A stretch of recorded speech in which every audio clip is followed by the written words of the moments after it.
Welcome to today's Hazing Prevention training for students at Yale. In this presentation, we'll be discussing hazing and how you can intervene if you see or experience hazing. Each of us plays a role in shaping the community we experience at Yale. By working together to prevent hazing, we strengthen our community's culture of care, and we help keep everyone safe, respected, and supported. We encourage you to take breaks if necessary. And please feel free to reach out to the Dean of Students with any questions or concerns that you may have. Today we'll go over some behaviors that are not permitted at Yale, based on both university policies and state law. We'll start by defining hazing and why it goes against our community's values. Then we'll talk about how hazing occurs and how you can help prevent hazing. Finally, we'll cover the different ways you can report suspected hazing and where you can go if you need support. First, take a moment to think about what you love most about Yale. For many of you, the answer may be the relationships you formed here. Friends, mentors, teachers, teammates, coaches, student organization leaders, the list goes on and on. You might also reflect on how the student groups you're part of contribute to that sense of belonging. Yale is a place where we take care of each other. This community is what we all make of it. We all contribute. Your actions and your choices shape the Yale of the future. Every day, in large and small ways, we are collectively deciding what Yale will become and how others will experience being a Yalie. So let's jump in. What is hazing? The Connecticut anti-hazing law defines hazing as any action which recklessly or intentionally endangers the health or safety of a person for the purpose of initiation, admission into, or affiliation with, or as a condition for continued membership in a student organization. The term shall include, but not be limited to, requiring indecent exposure of the body, requiring any activity that would subject the person to extreme mental stress, such as sleep deprivation or extended isolation from social contact, confinement of the person to unreasonably small, unventilated, unsanitary, or unlighted areas, any assault upon the person, or requiring the ingestion of any substance or any other physical activity which could adversely affect the health or safety of the individual. The term shall not include an action sponsored by an institution of higher education which requires any athletic practice, conditioning, or competition or curricular activity. In its undergraduate regulations, Yale College prohibits all acts of hazing. Yale College defines hazing to include initiation or affiliation activities that intentionally or recklessly endanger physical or mental health, that intimidate, denigrate, or humiliate persons pledging or seeking membership, or seeking to retain membership in a registered or unregistered student organization or on an athletic team, or that intimidate, denigrate, or humiliate third parties who are witness to or subject to such activities. Blindfolding or physically restraining another individual, with or without that person's consent, falls within the Yale College definition of hazing. Yale College considers these behaviors to be hazing regardless of whether such activity occurs on or off campus. At its core, hazing is about misusing power and taking away someone's ability to make their own choices. That goes against the values that define the Yale community. Yale is a place where people come to learn, create, and explore, and where we support each other along the way. Actions that make someone feel pressured, humiliated, or less valued are not acceptable in our community. Belonging at Yale should never depend on humiliation, pressure, or loss of autonomy. So, why does hazing happen? It's important to look beyond just the legal definition for a moment. Let's start by looking at intent versus impact. In many cases, it's not because people are trying to cause harm. Often, older members of a group want to build strong bonds and create a sense of pride and belonging for new members. the intention might be to bring people closer together, but sometimes the way groups try to build those connections can cross the line and become harmful. Next, let's think about how pressure to belong can create an environment in which hazing happens. One common misconception about hazing is that if someone says they're okay with it, then it isn't a problem.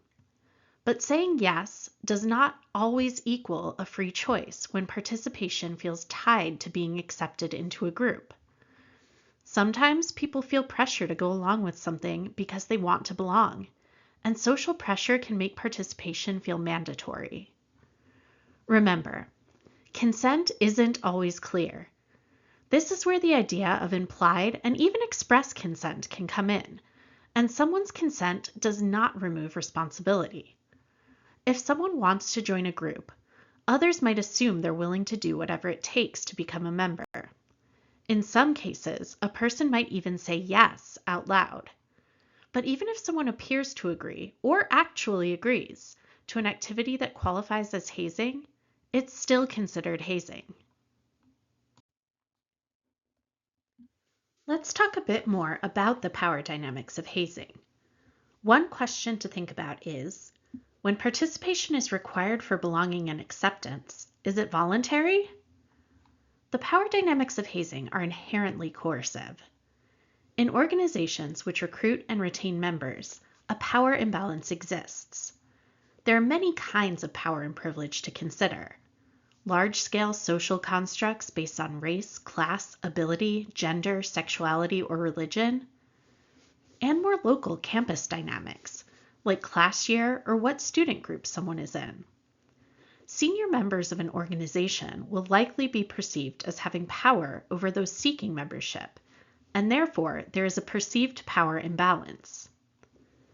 The power dynamics within groups are intensified by people's need for belonging.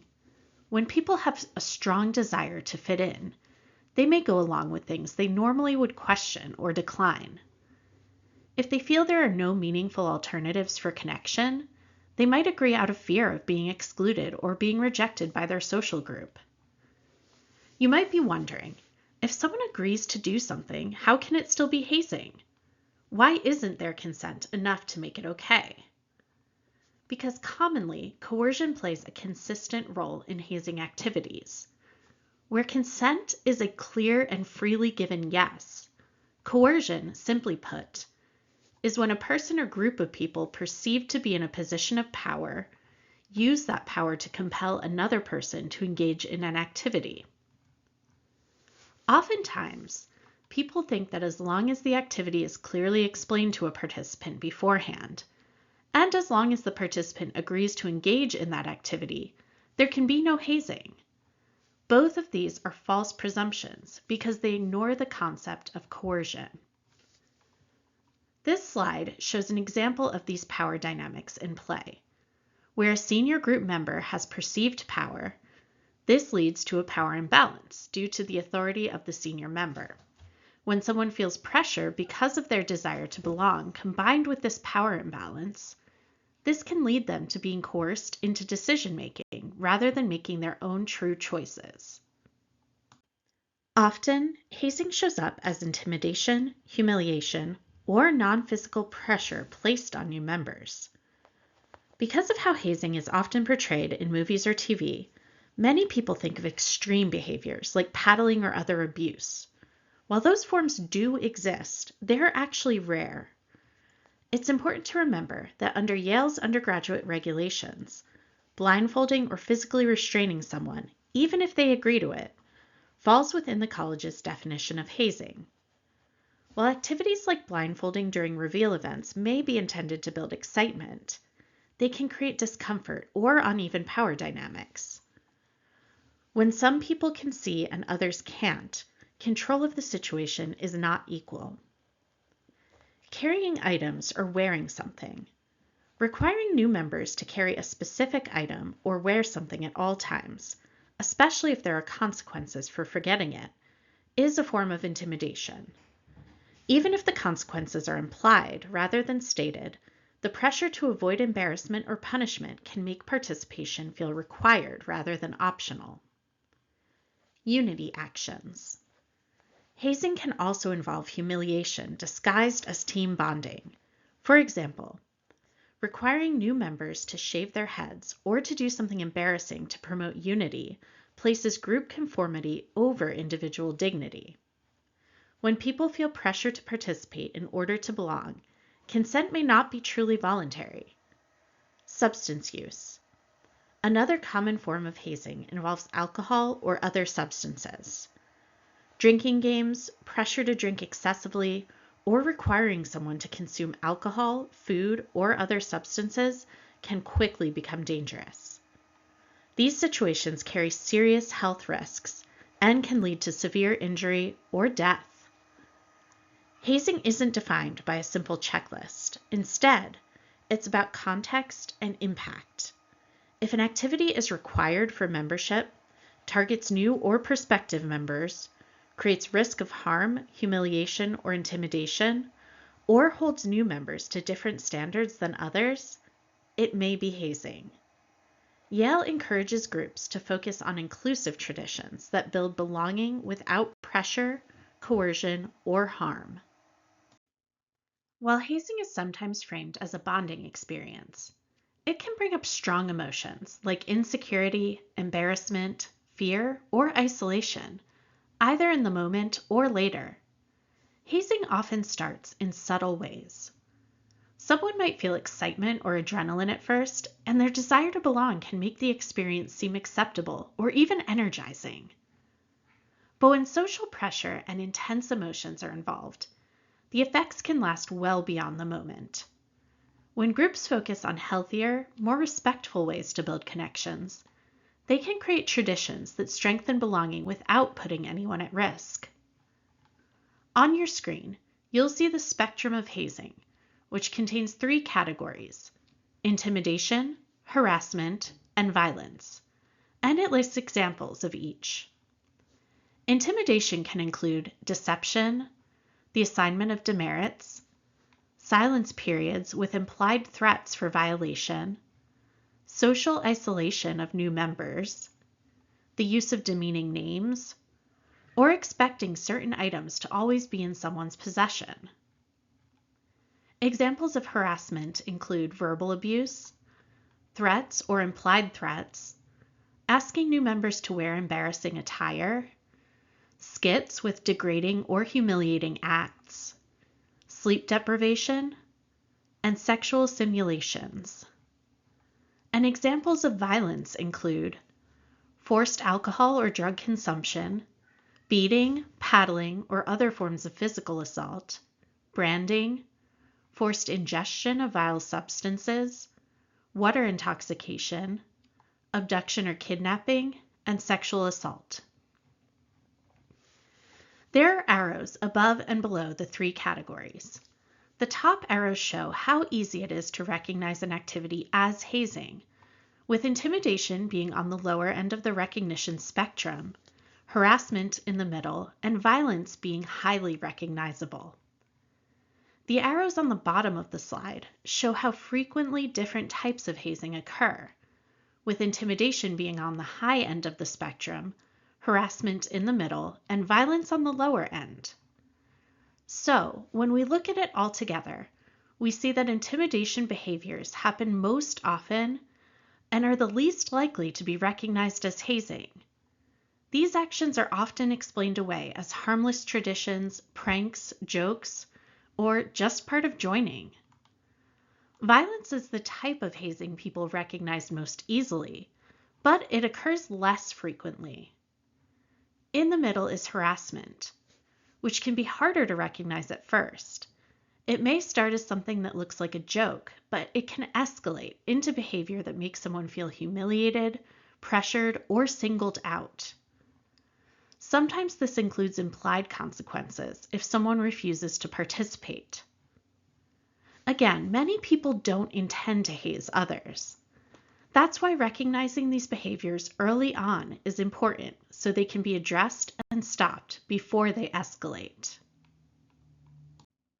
In many groups where hazing occurs, there can be an unspoken expectation that new members don't talk about what happened during an event or new member process. Even if hazing only happens once, such as during an initiation, it can leave someone feeling isolated or unsure of how to process the experience.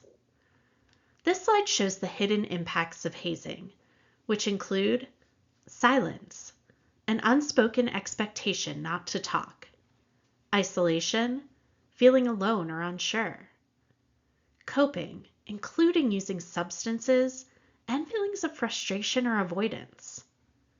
Rationalization.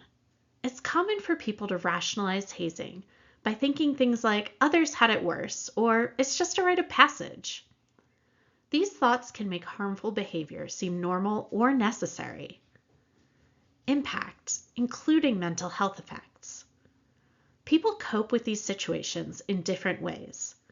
Sometimes the pressure to stay silent can lead to unhealthy coping, like relying on alcohol or other substances, or directing frustration towards others, or trying to ignore what happened. Because hazing can have serious mental health impacts, supporting and looking out for each other matters. Stepping in when something doesn't seem right helps create a safer community, and it reminds people they don't have to face difficult situations alone. When hazing practices begin to be framed as tradition or bonding, the underlying harm often deepens over time. What may be justified as bonding or initiation can instead cultivate lasting feelings of insecurity and humiliation that compound year after year.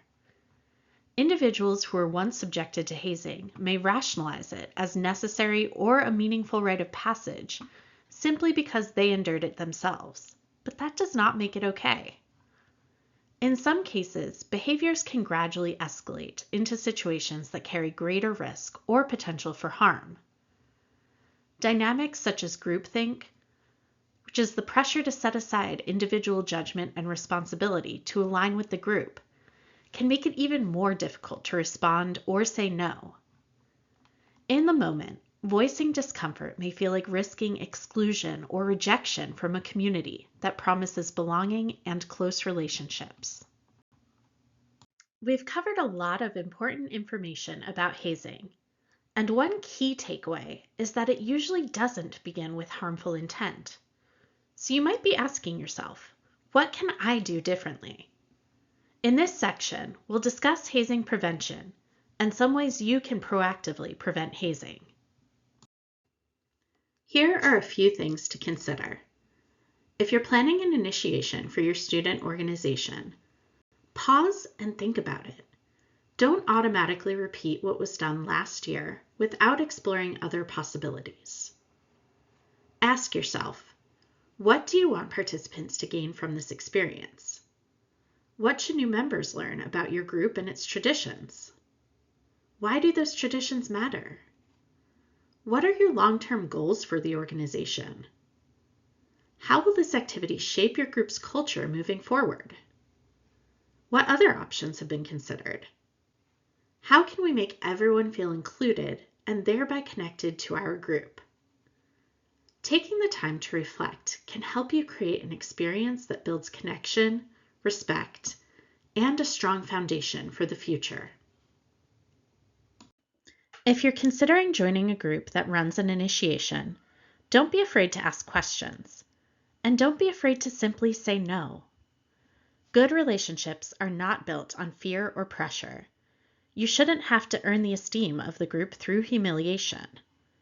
Remember, of the approximately 500 student organizations at Yale, around 350 do not run an application process or an initiation.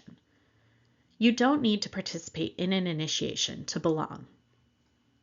If you see a friend or suitemate struggling with the way they are treated by their group, talk to them. Just knowing you are there to support them may give them the confidence to push for change. Bystander intervention is crucial in keeping the campus community safe and preventing harm to others from acts of crime and hazing. Bystanders witness discomfort, disrespect, or violence, and choose to act or speak up. The university aims to foster a culture of community accountability and encourages bystanders to intervene if the situation is safe to do so. Remember, We believe in maintaining a culture of care, and the most effective interventions are simple, early actions that disrupt pressure before it escalates. How to be an active bystander. If someone is in immediate danger and it is unsafe to intervene, call 911. If it is safe to step in, consider the following ways to help. Pay attention. What do you notice about the situation? What concerns you? What do your observations suggest about the situation? Decide. Should someone intervene? What factors push you one way or the other? What variables would you need to change for your response to change? Plan. Where are the opportunities for action? What would you like to see happen? What challenges might come up, and how would you handle them? There are a variety of intervention methods to consider based on your assessment of what feels safe. You can use one of these strategies at a time, or combine them, and you can always pull in a friend to help you. Direct. Confront those involved. If a person appears to be in trouble or needs assistance, ask if they're okay. For example, "Hey, what are you doing? Are you okay?" Delegate. Seek help from others. For example, contact a friend, leadership of the organization, or campus support resources. Distract. Redirect the attention of those involved. For example, speak loudly, drop something, or say that you're not feeling well and you have to leave. Jordan is a new member of a student organization. During a gathering, older members tell Jordan to drink 10 shots of vodka within 10 minutes, then race to do 100 push-ups with another member. The loser must do the president's laundry for a week. Jordan feels uncomfortable and looks nervous, but laughs and picks up the shot glass. As a bystander, what is the best action to take? Do you join in laughing and tell Jordan you'll get a video for them? Do you say something like, "Let's change the terms of the bet"? Do you ignore it? It's Jordan's choice and everyone has to do it at some point. Or do you talk to someone on the leadership board about your concern? Remember, there are many ways to respond, and intervention doesn't have to rest on one person alone. Often, when one person signals concern, others are willing to join in. Making a difference can start with you, but it doesn't have to end with you.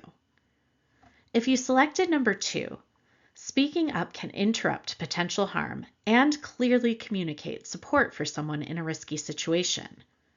This is an example of direct intervention, using your voice to shift what is happening in the moment. If you selected number 4, bringing others into the situation, especially people with influence, such as group leaders, peers, friends, or other members, can be a powerful way to create change quickly. Inviting others to step in with you helps share responsibility and strengthens the response. When you identify allies who are likely to take concerns seriously, you increase the chances that the behavior will stop. Strong relationships are built through purpose and mutual respect. Ethical leadership requires having the awareness to guide group bonding with fairness and respect. It's critical that the wellness and dignity of others are in the forefront of someone's mind when they're considering what a new member is experiencing. Ethical leaders model the behavior that they expect from others and consider the impact of their decisions. They also understand that sometimes the right decision is not always the most popular to others.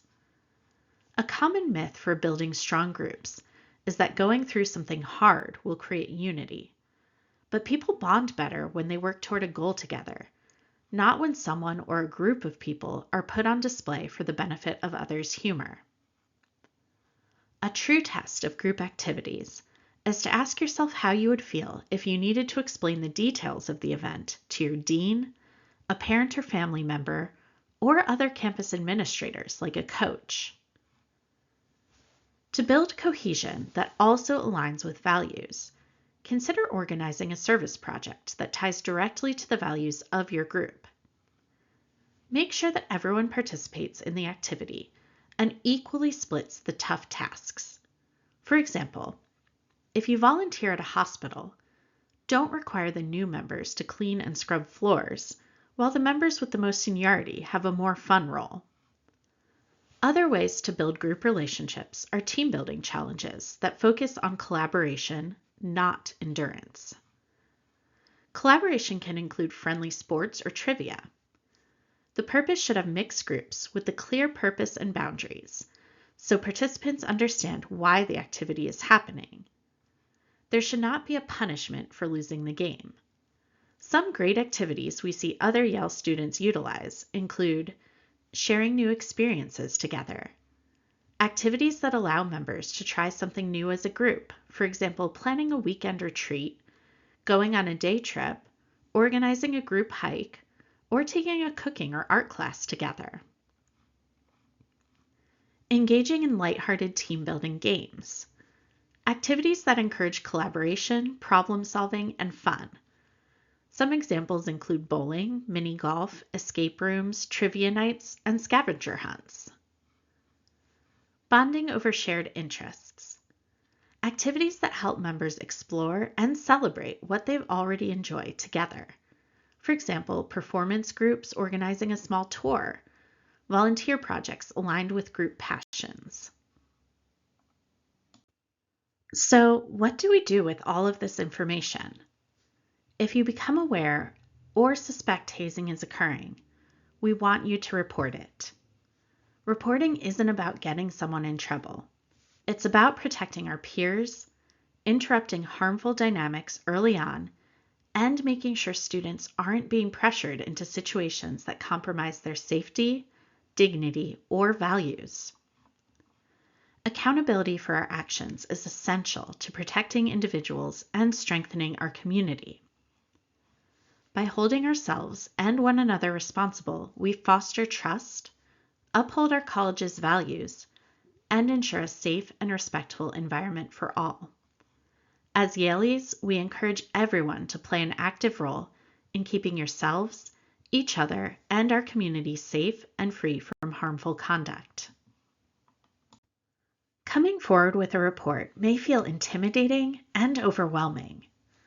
Many people naturally feel hesitant or unsure about these situations, and that response is completely understandable. Even when it feels difficult, speaking up plays a crucial role in protecting our peers and supporting the values of our community. You can always reach out to have a conversation about how the process will work before making a report. Knowing what to expect can help allay fears. What happens after a report is made? Because hazing is an organizational activity, the organization, its officers, and responsible members may be held accountable. Typically, a member of the organization's leadership will receive outreach from campus officials about the report and any actions being taken by the college. Student organizations include, but are not limited to, athletic clubs, varsity teams, fraternities, sororities, musical groups, junior and senior societies, drama groups, comedy groups, political groups, tour guides, student government organizations, and residential colleges. Keep in mind that this includes registered and unregistered organizations. In addition to group accountability, the host of the event, as well as the individuals directly involved, and the officers of the organization, or their equivalent, can be held personally responsible. During the disciplinary process, the executive committee may consider as mitigating factors their efforts to prevent the harmful or potentially harmful situation, as well as their cooperation with the executive committee's investigation of the situation. Any person can report a concern of hazing, even if they are not the individual harmed or affected by the conduct.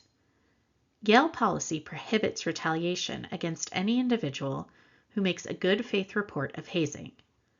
Retaliation could involve discouraging, preventing, or acting against a person for reporting a concern, filing a complaint, or participating in an investigation related to hazing.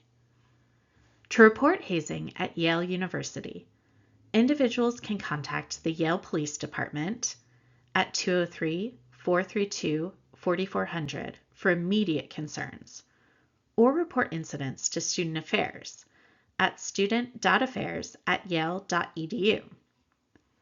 Anonymous reports can be made via the Yale University hotline at 877-360-YALE. Reports can also be made to your college dean. It's important to know that Yale University offers support services to those affected by hazing or making disclosures of hazing concerns. Yale College Community Care, or YC3, offers students an array of support services, ranging from meetings with wellness specialists to exploring concerns related to health and well-being. YC3 can also provide intake sessions and intermittent therapy to students waiting to be paired with a mental health provider. The Office of Institutional Equity and Accessibility, Title IX Office, and the Yale Police Department can also offer supportive measures to individuals reporting prohibited conduct. Confidential resources include the Share Center, who offers confidential and professional counseling for students. If you need support but are not yet ready to make a report, the Share Center provides 24/7 confidential advocacy and counseling. Mental Health and Counseling provides individual and group counseling for Yale students. The Chaplain's Office is an important confidential resource for those who are seeking support in processes of discernment, meaning-making, grief, community building, celebrating milestones, and/or making space for contemplative exploration and practice. Ultimately, our shared vision is to create and sustain a welcoming and inclusive culture where every member of the Yale community can flourish socially, academically, emotionally, and personally.